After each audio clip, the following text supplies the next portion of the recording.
হাই বন্ধুসকল, ফাইনেলি 2025 চনৰ গুণোৎসৱৰ ফলাফল ঘোষণা কৰা হ'ল। কোন জিলাই প্ৰথম স্থান লাভ কৰিলে চাওক। কোন জিলা শিক্ষাৰ ক্ষেত্ৰত আগবাঢ়ি আছে, কোনখন জিলা দ্বিতীয় স্থান লাভ কৰিলে, কোনখনে দ্বিতীয় স্থান লাভ কৰিলে আৰু কোনখনে প্ৰথম স্থান লাভ কৰিলে।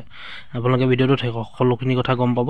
ভিডিঅ'টো শেষলৈকে চাই দিয়ক বন্ধুসকল। 2024 আৰু 2025ত প্ৰথম স্থান কোন জিলাই লাভ কৰিছিলে, ভিডিঅ'টো সকলোখিনি কথা গম পাব। ভিডিঅ'টো শেষলৈকে চাই থাকক। গুণোৎসৱ 2024ত প্ৰথম স্থান লাভ কৰিছে শিৱসাগৰ জিলাই। ধন্যবাদ। দ্বিতীয় স্থান লাভ কৰা ডিব্ৰুগড় জিলাৰ অতিৰিক্ত জিলা আয়ুক্ত আৰু বিদ্যালয় পৰিদৰ্শকক মঞ্চলৈ আগবাঢ়ি আহিবলৈ অনুৰোধ জনাইছোঁ। ধন্যবাদ। এইবাৰ তৃতীয় স্থান লাভ কৰা যোৰহাট জিলাৰ প্ৰতিনিধি দুগৰাকীক আগবাঢ়ি আহিবলৈ অনুৰোধ জনাইছোঁ। ধন্যবাদ মহাশয়।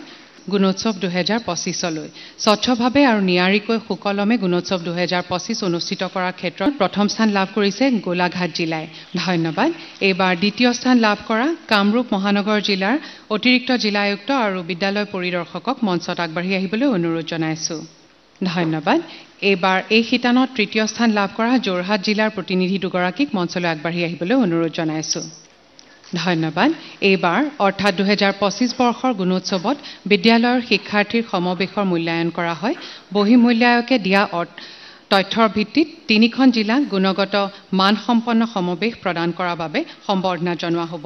জিলাকেইখনক প্ৰতিনিধিত্ব কৰিব অতিৰিক্ত জিলা আয়ুক্ত আৰু বিদ্যালয় পৰিদৰ্শকে। প্ৰথমেই মই শিৱসাগৰ জিলাৰ অতিৰিক্ত জিলা আয়ুক্ত আৰু বিদ্যালয় পৰিদৰ্শকক আগবাঢ়ি আহিবলৈ অনুৰোধ জনাইছোঁ। ধন্যবাদ।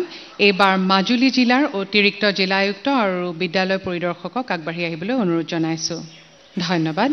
এইবাৰ চৰাইদেউ জিলাৰ অতিৰিক্ত জিলা আয়ুক্ত আৰু বিদ্যালয় পৰিদৰ্শকক আগবাঢ়ি আহিবলৈ অনুৰোধ জনাইছোঁ।